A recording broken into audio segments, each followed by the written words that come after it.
Hi everybody, welcome back to another Stalker video, and with the release of the enhanced versions of the original Stalker games yesterday on May 20th, I thought it might be worth doing a quick video about some of the common controls for Gamepad, especially in Stalker Shadow of Chernobyl, because a lot of the stuff just isn't obvious at all, and also means you can start chewing through things like bandages and medkits really easily. So what I've done is I've fired up Shadow of Chernobyl PC Enhanced Edition, and I've got this rather nifty overlay with my Xbox controller there, so you can see some of the things. So the first thing we want to do is if we go into the pause menu and then go down and go into options and then use our top right shoulder button to go over to controls, and then we just press up on our D-pad and we tap A, we can actually have a look at the controls.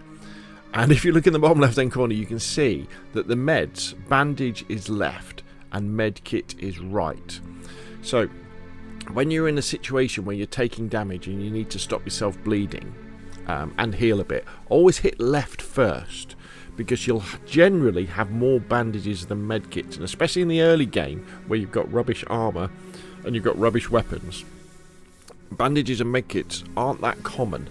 So you don't want to accidentally chew through your medkit. So just remember, press left first. Other things worth looking at while we're here as well are things like flashlight is clicking your right stick. Opening up the weapon wheel is top left shoulder button, that one. So that's flashlight, top right, that's shoulder button. And to look in your inventory is Y, which is a little bit odd. Pause is the start menu, and then start button, and then the two buttons with the left hand, two little rectangles in, that's open up your PDA. Now let's jump back into the game just to kind of show you some of that as well. So if I want to change my weapon, I press and hold top left shoulder button, and then I use my right stick to move around, and then I just move that over the thing I want, and then just kind of release, and then I've got my binoculars out, or I could get the little bolt out which we can throw to find anomalies, or we've got our weapon that we can pull out, any of the ones. And then to get rid of the weapon, so because we're going somewhere we're going to look like we're going to threaten anybody, we move our right stick to the no entry and release, and then we'll drop it like that so we can be friendly to people. Now also, while we're in this mode, in fact let's get the pistol out, let's aim it over here. If you look at the bottom of the screen, you see there's all these other things we can do as well. If we had night vision, and that would be if we had a different type of helmet on, I guess. You click in the right stick. Actually, I'm not what that X is additional one, but the ones to really look at are Y. So if we press LB and Y, we would change the rate of fire. And so what you would then do is when we go back into this screen, see at the bottom of the bottom right hand corner it says 9x18. So that's the type of ammo that this gun is using. If we had a gun that was capable of automatic fire or burst fire, it would say A for automatic, B for burst, or 1 for single fire. So that's how you change that. You bring up the weapon wheel and then you press Y or whatever. I'm not quite sure what the equivalent would be on PlayStation. And A would change the ammo type. So if we get armor piercing bullets, which are better for dealing with enemies that have armor, then that's what we would use. So watch out for that, because it's not very clear that we've got to do that.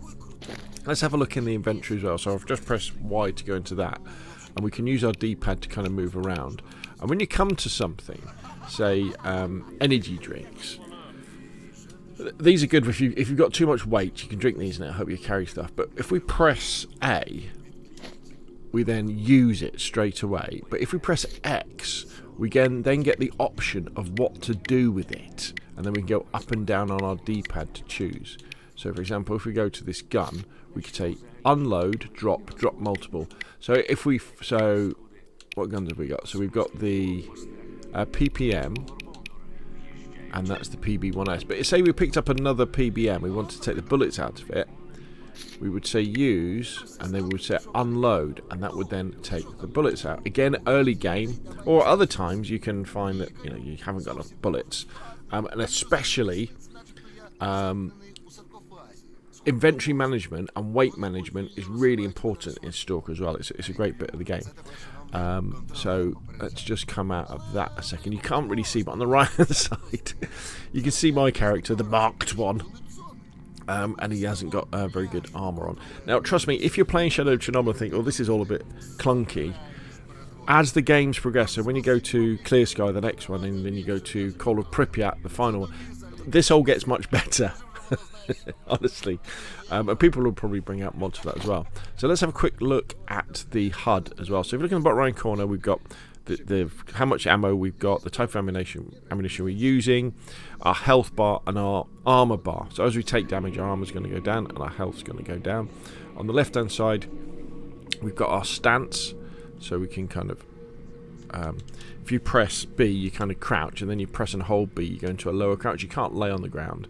That's about as good as you can get. We can sprint by clicking your left stick, and then we've got the sound that we are making as well. And then if we were to turn on this would be kind of, I think that's the amount of light we're making as well when we're going around. So that's really the basics, and stick with it. If you're not quite sure, what I'll do actually, I'll put a link in the description below this video to a guide about the HUD, because you also get different status effects that will come on that will affect you, like bleeding and radiation and things like that. And then you have to often go into your inventory, find anti-radiation pills, for example, or alcohol. That gets rid of it, and then you could use it and work that way. So although the HUD is really old, it is, once you get to know it, it's pretty cool, and it works well. So just remember, left is bandages, right is medkits. Right, so if you've got any other questions about this sort of thing, please let me know in the description, in the comments box below the description, so that I can address some of these things. Because Stalker games, the original Stalker games, are really good fun. They're great single-player games, but they're old. Even the enhanced editions, 2007, 2008, 2009, these are really old games. So there may be things you come across and go, I just don't understand. And then let me know, and I'll do my best to try and answer those questions. Anyway, that's enough from me. Hopefully you found this useful. If you have, hit like, want to see more, the same, press subscribe, and I'll see you in the zone.